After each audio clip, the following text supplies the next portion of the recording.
قرآن کہتا ہے، میں حیران ہوتا ہوں، دو جگہ یہ مضمون آیا ہے، ارأیت من اتخذ الہہ ہواہ افانت تکون علیہ وکیلا۔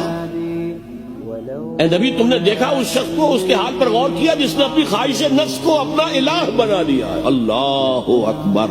الہ، لا الہ الا اللہ، کلمہ توحید کا مرکزی لفظ یہاں آ رہا ہے۔ من اتخذ الہہ ہواہ، جس نے اپنی خواہش نفس کو اپنا معبود بنا لیا، الہ بنا لیا۔